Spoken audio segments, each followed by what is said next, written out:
corresponde con la decisión que tomó el gobierno regional en cuanto a dirigir o a destinar estos recursos a atender algunas situaciones, algunas demandas de carácter laboral. Yo quiero salir al paso a algunas declaraciones que han venido emitiendo algunos algunos dirigentes sindicales, que lo preocupante es que no entendemos este tipo de conducta. Nosotros hace una semana dimos una declaración donde nosotros emplazamos al Ejecutivo del Estado a que comenzara a pagar los compromisos que estaban establecidos en esta distribución, porque tenemos en nuestro poder, bajado por internet, una relación de los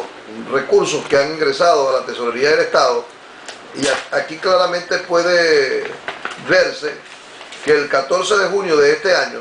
ingresaron a la Tesorería Regional un monto de 28.908.086,33, y el 22 de junio ingresa a la Tesorería del Estado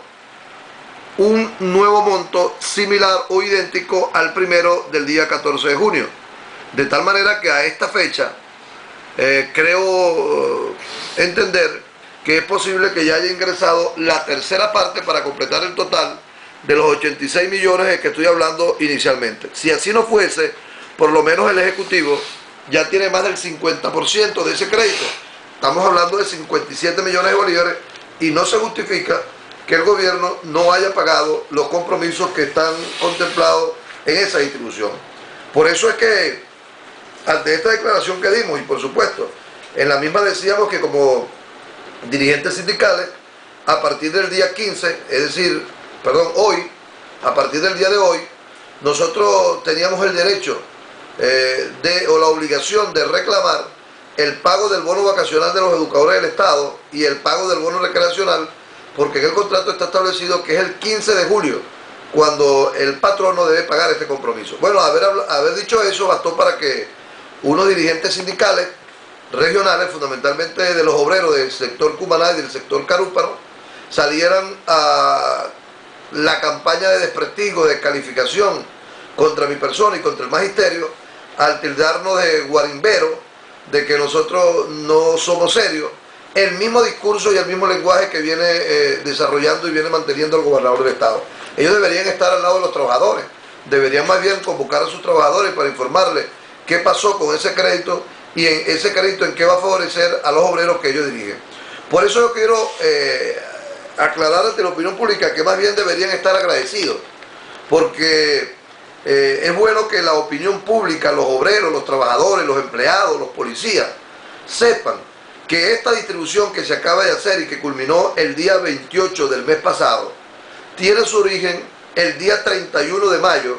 cuando a nosotros se nos concede un derecho de palabra en el Consejo Legislativo Regional, después que lo habíamos solicitado insistentemente, y que a pesar de que fue concedido a la dirigencia sindical del magisterio, particularmente en mi persona, que lo asumí, en esa oportunidad yo no abogué solo por el magisterio, sino que asumí e hice efectivo lo que ha sido nuestra conducta durante todo este tiempo, de abogar por los médicos, de abogar por los obreros, de abogar por los empleados, de abogar por los docentes, de abogar por los contratados, y que precisamente a raíz de ese derecho de palabra propuse en esa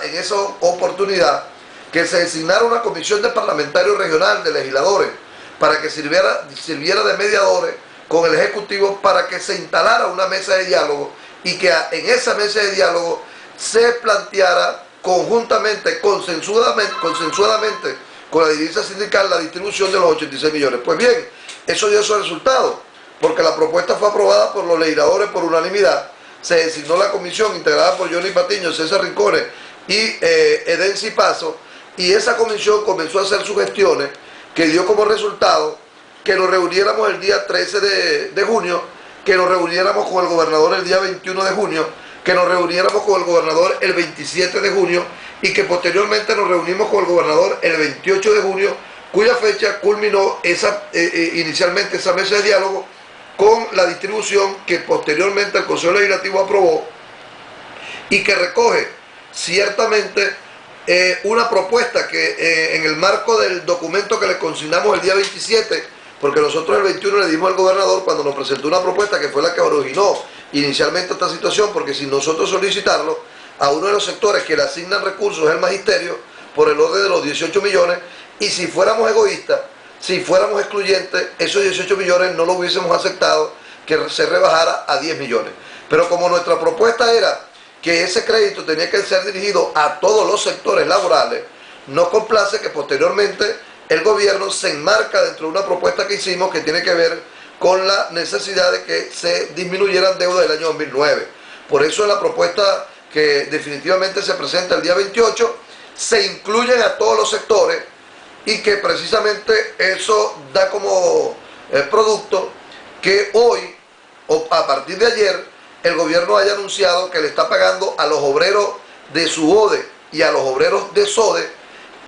la diferencia del bono vacacional del año 2009, que en el decreto está contemplado un monto que abarca pagar la mitad de la deuda del año 2009.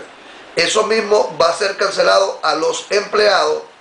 por supuesto, que también estaban excluidos de las propuestas iniciales. Y en el caso de los obreros de la construcción y de los obreros de la imprenta, se le debería estar cancelando el 100%, es decir, la totalidad de la deuda que se tiene con este sector del año 2009 correspondiente al bono vacacional. Y de igual manera a los agentes policiales, que también deberían estarle cancelando el 100% de la deuda que se tiene del año 2009. Asimismo, a los médicos deben ya comenzar a haberle cancelado la incidencia médica de 3 meses que se corresponde al mes de diciembre del año 2009 y 2 meses del año 2010, así como a los obreros y empleados de Funda Salud, que le deben estar pagando también algunos compromisos, algunas deudas que se corresponden al año 2010. De igual manera, en ese crédito está establecido unos 6 millones de bolívares, ya yo le escuchaba a Luis, para resolver o por lo menos comenzar a resolver, cosa que nos preocupa porque no es posible que a esta altura del año, ya cuando entramos al 7º mes del año, el gobierno no le haya comenzado a pagar a los contratados cuando hay un presupuesto, cuando hay un monto en el despacho de la dirección de personal que establece el compromiso de pagarle los salarios a los contratados. Más sin embargo, en este decreto se incluyeron 6 millones de bolívares para pagar remuneración a los contratados. Asimismo, quiero hacerle un llamado a los viejitos y a los cultores populares para que reclamen el pago de sus pensiones, porque allí se le asignó a Fundesoes un monto de 2.800.000 para pagarle las pensiones a los viejitos y pagarle las pensiones a los cultores populares. A los niños que estudian en los Simoncitos se estableció por la vía de la Fundación del Niño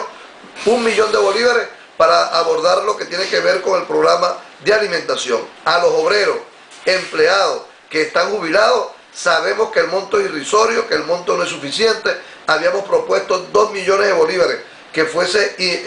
dirigido al fondo de prestaciones y el gobierno solo respondió con 300.000 bolívares, es decir, con 300 millones de bolívares viejos. Eso para abordar lo que tiene que ver con las prestaciones, que ciertamente hay obreros, hay empleados que ya han fallecido, que tienen problemas de salud y que no han podido ver realmente cristalizada su aspiración de que se le paguen las prestaciones sociales. Bueno, un muy completo resumen por parte del profesor Jesús Malavé, quien es nuestro invitado de hoy. Él es presidente del sindicato SUMA del Magisterio, uno de los tantos gremios que ha luchado fuertemente por los derechos contractuales de sus agremiados. En los mensajes de texto, profesor y amigos oyentes, 0414-616-6666 y el 0426-980-9127. Usted quiere preguntarle algo a nuestro invitado y quiere salir al aire, 451-2090 y 0414-840-3723. Aproveche porque el profesor Jesús Malavé tiene mucha información respecto a la situación laboral de todas las personas que están al servicio del gobierno regional. Luis y profe, estoy en mi casa y no hay luz, yo los escuché y yo creo que no dijeron nada de Corpoel y que si había corte hoy o no y la hora, ¿no? Dice por acá un oyente, profesor. Bueno, le podemos decir a esta persona y a las demás, como en el caso de Edwin Lucas, que si bien es cierto que hay un cronograma de corte eléctrico por parte de Corpoelec, nunca se cumple cuando ellos le da la gana. Entonces muchas veces nos esperamos el corte y resulta que no viene. Y cuando nadie espera que se vaya la luz, pues simplemente se fue. Esto es un desorden, señores. Y aquí dicen también buen día, estoy totalmente de acuerdo con el señor que llamó. En mi sector se fue la luz como hace y cómo hace uno para hacerle el tetero a los niños. ¿Hasta cuándo? Y por otro lado, los escucho hasta cuándo vamos a seguir permitiendo este abuso. Eso es por salir en Sabilar, vía Cancamure, profesor. Bueno, y ahora vienen las multas, señora. De paso, de ñapa. De ñapa, pónganse contentos, sonrían, que la vida es chévere. Bueno, dice por acá un mensaje, Luis, colega Will. Hablar de que, y esto es bueno que la opinión pública lo sepa y los trabajadores lo sepan. A pesar de que el gobernador del estado tiene la discrecionalidad y la facultad para distribuir los recursos que puedan ingresar por el incremento del situado constitucional, nosotros, repito, producto de esa gestión y de esa actividad que hicimos el 31 de mayo, logramos que se instalara esa mesa de diálogo para que a partir de ese crédito, lamentamos que este mismo procedimiento no se haya utilizado para los más de 713 millones de bolívares que ya recibió el gobernador entre diciembre del 2008 y diciembre del 2010 y no fueron dirigidos precisamente a resolver el problema laboral. Reconocemos que en este crédito más del 90% del crédito está siendo o fue dirigido a los sectores laborales. Se me olvidaba señalarle, por ejemplo, que una de las cosas importantes, ya lo decía Antonio, en cuanto a los salarios, una de las cosas importantes que tenemos que reconocer y repetimos, esto no es gracia del gobierno, esto no es dádiva del gobierno, es que el gobierno ha entendido que está mal ante la opinión pública, me estoy refiriendo al gobierno regional, y peor está en los sectores laborales, y que por supuesto él sabe que así como ya está planteado la policía, donde ya están apareciendo algunos volantes con expresiones de los propios agentes de que van a asumir la paralización de la policía, el gobernador sabe que en los distintos sectores laborales está muy mal, aparte de que estos 2 o 3 dirigentes estén plegados, estén sumisos y estén entregados en los brazos del gobernador. Pero lo que te quería decir, que una de las cosas importantes que hemos logrado en esta distribución es que por lo menos hayamos recuperado, hayamos logrado que se incorpore en los sueldos de todos los trabajadores el 25% cuyo incremento se propició o se dio el año pasado en mayo para el salario mínimo. Es decir, que en esta oportunidad no solo el salario mínimo, estoy hablando de los trabajadores ejecutivos,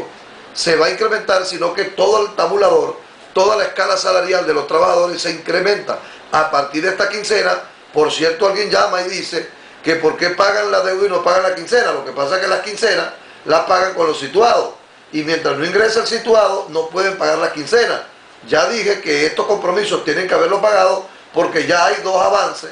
2 ingresos de los 86 millones de bolívares que justifica su pago. Entonces, hasta ahora, supuestamente, dicho ayer por la gente del gobierno, hoy, a partir de hoy, comenzaron a pagar las quincenas. Pues todas las quincenas de los trabajadores del Ejecutivo, a partir de hoy, tienen que estar incrementados en un 25%. Además del 20% que ya se incrementó en febrero. De tal manera que con ese 25, Luis, y tú lo planteabas, aún aumentando este 25%, no llegan los trabajadores al salario mínimo actual, porque el salario mínimo actual está en el orden de los 1.407, y con este 25 solo se eleva de 967, que es lo que estaban cobrando los trabajadores, que es el salario mínimo del año 2009, se eleva a 1.224, que es el salario mínimo del año 2010. Aún así, los salarios de los trabajadores del Ejecutivo siguen estando por debajo del salario mínimo. Por supuesto, reconocemos que ese aumento impacta en el tabulador, en el caso de los educadores, que ya se ponen una vez más por encima de los sueldos y salarios de los educadores dependientes del ministerio, que lamentablemente siguen en una situación paupérrima. Salarios de hambre, que son los que tienen los educadores del Ministerio de Educación. Pero como planteaste la RAI, muy bueno, importante. Yo quiero aclararle no solo a la RAI, yo quiero aclararle a... Bueno, ya dije entonces que a partir de esta quincena, todos los sueldos tienen que tener el incremento del 25%. Y es preocupante que siendo yo dirigente del magisterio, no haya hablado del sector que represento, que son los educadores. Esto demuestra una vez más que no hay intención de favorecer solo este sector. Es que ustedes son como el micótico de amplio espectro, lo atacan todo lo que va más allá incluso de su propia potestad porque es necesario. Así es. Nosotros hemos dicho que tiene que demostrarse la condición clasista nuestra. Nosotros no podemos, indistintamente que seamos dirigentes sindicales del magisterio, no podemos soslayar ni dejar a un lado la dramática situación que viven los otros sectores, y lo hemos demostrado en la práctica. Y tan es así que lo demostramos, Luis, que fíjate, te dije, el gobierno comenzó ofreciéndole en esa distribución, o asignándole en esa distribución a los educadores 18 millones, y terminamos con 10 millones. ¿Pero por qué eso? Porque nosotros planteábamos que había que favorecer a todos los sectores, y el favorecer a todos los sectores significa hacer sacrificio de un sector para favorecer a otro. Fíjese, en la última distribución, para luego entrar a lo de la RAI, en la última distribución, a los educadores el monto asignado era 10.800.000. Y como a las fundaciones y a los entes descentralizados no le habían asignado medio, nosotros aceptamos tranquilamente que se le restara 800 millones a ese monto de los educadores para favorecer a los entes descentralizados que no le han metido ni medio. Y así como el sector educativo, a los contratados que inicialmente le tenían 7, le dejaron 6 restándole 1. Y con ese 1.800.000 es lo que va a permitir, con ese 1.800.000, estoy hablando de 1.800.000 de bolívares fuertes, es lo que va a permitir que y las voy a nombrar, porque ciertamente, aun cuando nosotros no somos representantes de ellos, nosotros exigíamos que a los entes descentralizados había que asignarle recursos. Fíjense, a las únicas fundaciones que en estos recursos le asignaron monto para cubrir la incidencia del 25% del salario mínimo. Es decir, que en ninguna de estas fundaciones que voy a nombrar, en ninguna de estos entes descentralizados que voy a nombrar, a partir del 15, es decir, a partir de hoy, no puede ningún trabajador de estas fundaciones estar cobrando menos de 1.224 bolívares, que repito, lamentablemente es el salario mínimo del 2010 y no es el salario mínimo del 2011. ¿Quiénes son? La RAI, Fondades, FIDAES, Fondo Turismo, la Fundación Gran Mariscal de Ayacucho, la Fundación Castillo San Antonio de la Eminencia, Fundacity, Fundación Nuevo Rostro, Fundasalud, la Fundación Regional Niño Simón, Sapinae, Fundesoe, FUSES, Fundager, Fundesu y Fumides. Esas son las únicas fundaciones que le asignaron recursos para que sus trabajadores no cobren menos del salario mínimo del año 2010, estoy hablando de 1.224.